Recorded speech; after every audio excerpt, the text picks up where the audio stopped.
Imagine, tu rencontres un parfait inconnu près d'un puits qui te demande un peu d'eau à boire. Qu'est-ce que tu lui réponds? Comment tu réagis? Rebecca, dans son cas, n'a pas seulement donné à boire à Eliezer. Elle s'est offerte pour abreuver ses 10 chameaux assoiffés. Un geste qui représente près de 1000 litres d'eau et des heures de travail. Et sa manière de le servir a révélé son caractère exceptionnel et a changé sa destinée à jamais. Dans notre monde où l'attention se limite souvent à un like sur les réseaux sociaux, Rebecca nous enseigne une leçon précieuse sur l'accueil véritable, celui qui nous demande de donner quelque chose de nous-mêmes. Bienvenue dans cette deuxième capsule sur notre série sur Rebecca. Aujourd'hui, nous allons découvrir comment l'hospitalité de Rebecca n'était pas un simple geste de politesse, mais révélait quelque chose de profondément spirituel. L'hospitalité que Rebecca a manifestée peut être comprise à travers deux dimensions essentielles qui, ensemble, révèlent son caractère exceptionnel. La première est la dimension pratique et naturelle, c'est-à-dire ce que Rebecca a concrètement fait. Et la seconde, c'est celle que j'appelle la dimension spirituelle. Ce sont les actions qui ont révélé son cœur et ses valeurs. Et c'est en comprenant ces deux dimensions que nous saisissons pleinement pourquoi la manière dont elle a pratiqué l'hospitalité a attiré la faveur de Dieu et une faveur exceptionnelle. Commençons par la dimension pratique de l'hospitalité, les actions concrètes que Rebecca a accomplies. Elle a d'abord répondu bien sûr à un besoin immédiat. Eliezer avait soif. Et puis, elle lui a donné à boire promptement et généreusement. Ce premier niveau d'hospitalité était culturellement attendu à l'époque. Mais en vérité, elle est allée bien plus loin. Premièrement, elle a reconnu un besoin que même Eliezer n'avait pas exprimé. Ensuite, elle a offert une offre concrète et mesurable, c'est-à-dire abreuver 10 chevaux, représenter un service quantifiable et significatif. Elle s'est également engagée dans un effort physique considérable. Elle a puisé suffisamment d'eau pour satisfaire tous les chameaux. C'était une tâche qui a demandé une force et une endurance conséquentes. Et ensuite, elle était dans une mentalité de l'abondance. Elle savait gérer ses ressources. Elle savait que l'eau du puits, en période notamment de sécheresse ou dans un désert, était un bien précieux. Mais cette ressource précieuse, elle l'a donnée avec générosité. Et certainement, elle a bien dosé. L'une des caractéristiques que j'aime beaucoup chez Rebecca, en tout cas dans cette histoire-là, c'est la mentalité qu'elle cultivait, notamment sa relation avec l'abondance. On y reviendra un peu plus tard.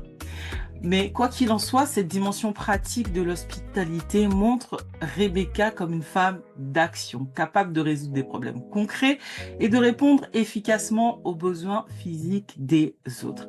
Dans notre monde moderne, cette hospitalité pratique pourrait se traduire par exemple par offrir un repas à quelqu'un qui a faim, aider un voisin à déménager ou donner de son temps pour résoudre le problème concret de quelqu'un d'autre. Deuxièmement, parlons de la dimension spirituelle de l'hospitalité. L'hospitalité, de la manière dont Rebecca l'a manifestée, va bien au-delà d'un simple service pratique. Elle révèle une dimension spirituelle et émotionnelle profonde. Henry Nouwen a magnifiquement décrit l'hospitalité comme la création d'un espace où l'étranger peut entrer et devenir un ami. Et c'est exactement ce que Rebecca a fait. Elle a créé un espace de bienvenue où la personne, Eliezer en l'occurrence, pouvait être authentique et se sentir à l'aise en fait. Et cette dimension spirituelle de l'hospitalité se manifeste premièrement par l'accueil de la différence. Rebecca accueille Eliezer malgré leurs différences culturelles et leur statut d'étrangers l'un pour l'autre. Deuxièmement, la création d'un espace de confiance. Par son attitude, elle établit un climat de sécurité et de confiance mutuelle. Troisièmement, la générosité émotionnelle. Elle offre non seulement de l'eau, mais aussi sa présence attentive et bienveillante. Et quatrièmement, la dignité qu'elle accorde à l'autre, c'est-à-dire qu'elle traite Eliezer avec respect, reconnaissant sa valeur intrinsèque comme personne. Et cette dimension spirituelle de l'hospitalité est peut-être encore plus rare et précieuse que sa dimension pratique. Pourquoi? Parce qu'elle reflète une intelligence émotionnelle et spirituelle remarquable de la part de Rebecca. Dans notre monde d'aujourd'hui, cette hospitalité spirituelle pourrait se traduire par exemple par offrir une écoute profonde à quelqu'un qui souffre, créer un espace où les autres peuvent être authentiques ou encore accueillir sans jugement une personne différente de nous. Cette hospitalité intégrée a 3 effets puissants. Le premier effet, c'est que Rebecca sait répondre aux besoins complets de la personne, tant physique que relationnel ou encore émotionnel. Le deuxième effet, c'est qu'elle crée un impact mémorable. Parce que, assurément, Eliezer n'oubliera jamais cette rencontre car elle l'a touché à plusieurs niveaux. Troisième effet puissant, c'est qu'elle révèle un caractère complet. On voit que Rebecca est à la fois capable d'être bienveillante, forte et également attentionnée. Les actions de Rebecca reflétaient parfaitement le cœur de l'alliance d'Abraham, une bénédiction qui devait toucher toutes les familles de la terre. Maintenant, ce qu'il faut savoir, c'est que la véritable hospitalité, comme on le voit au travers de Rebecca, a toujours un coût pour celui qui l'offre. Rebecca a payé ce prix sur plusieurs plans. Physiquement, la fatigue d'un travail manuel intense pendant des heures, certainement. Un coup en temps, elle a donné plusieurs heures de sa journée à cet inconnu. Un coup émotionnel, elle s'est engagée relationnellement, risquant potentiellement le rejet ou l'incompréhension. Et un coup en ressources parce qu'elle a partagé l'eau, une ressource précieuse dans ce désert. Et c'est précisément ce coût multiple qui donne à l'hospitalité sa valeur authentique. Une hospitalité qui ne nous coûte rien n'est souvent qu'une façade. Et l'hospitalité, de la manière dont Rebecca, en tout cas, l'a manifestée, est un révélateur exceptionnel du caractère d'une personne. Elle met en lumière 4 points essentiels. Notre relation ou notre vision par rapport à nos ressources, les voyons-nous comme des biens à partager ou à garder pour nous-mêmes? Notre capacité d'attention, savons-nous percevoir les besoins non exprimés des autres? Notre équilibre intérieur, pouvons-nous rester présents tout en étant actifs? Et notre rapport à l'inconnu ou à la différence, à savoir comment réagissons-nous face à ce qui est différent? Et en démontrant cette qualité, cette profondeur de l'hospitalité, Rebecca a révélé un caractère parfaitement équilibré entre force et douceur, action et présence, générosité et discernement. Il est remarquable que Rebecca démontre cette hospitalité extraordinaire juste avant le plus grand changement de sa vie, à savoir quitter sa famille pour un avenir inconnu. Et ce n'est pas un hasard, ok? J'ai envie de dire que l'hospitalité que tu démontres te prépare aux grandes transitions. C'est un trait de caractère qui te démarque aux yeux du ciel.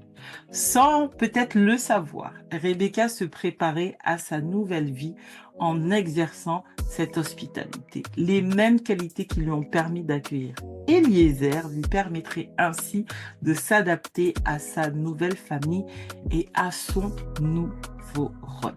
Maintenant, tu peux te poser la question de savoir comment est-ce que tu peux toi aussi développer un tel niveau, une telle profondeur d'hospitalité dans ta vie quotidienne. C'est simple. Pour la dimension pratique de l'hospitalité, fais 3 choses. Apprends à identifier les besoins concrets autour de toi. Apprends à offrir un service qui te coûte vraiment quelque chose, temps, énergie, ressources. Et troisièmement, va au-delà, développe en tout cas l'habitude d'aller au-delà de ce qui est demandé. Comme Rebecca qui anticipe des besoins non exprimés. Pour la dimension spirituelle, ce que tu peux faire, c'est apprendre à créer des espaces d'accueil authentiques, des espaces où les autres se sentent en sécurité pour être eux-mêmes. Deuxièmement, apprends à pratiquer ce que j'appelle l'écoute profonde, sans interrompre, sans juger, sans chercher à fixer quoi que ce soit, juste écouter. Et troisièmement, apprends à accueillir la différence. Et je crois que, en tout cas, dans la société actuelle, et quand je regarde toutes les femmes, en tout cas, que j'ai pu accompagner, que je reçois aussi lors d'une conversation qui transforme, accueillir la différence paraît simple, mais c'est le plus compliqué. Chercher à comprendre ceux qui sont différents de toi sans les juger. Je te lance un défi. Cette semaine, trouve une occasion d'offrir cette dimension d'hospitalité qui engage à la fois tes mains et ton cœur.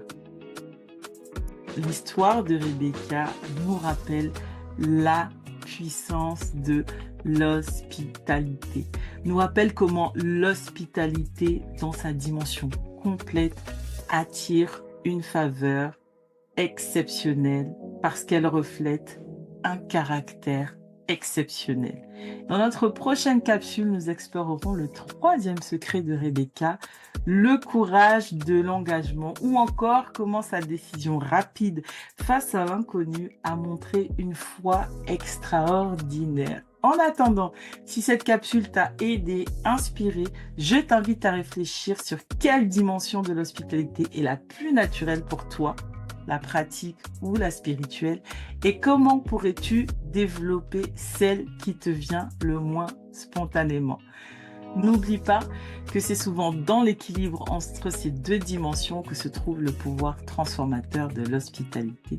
Et je prie que Dieu te donne la sagesse d'offrir une telle dimension d'hospitalité qui nourrit à la fois le corps et l'âme de ceux que tu rencontres sur ton chemin. C'était Patricia et tu viens de recevoir ta daily dose de sagesse.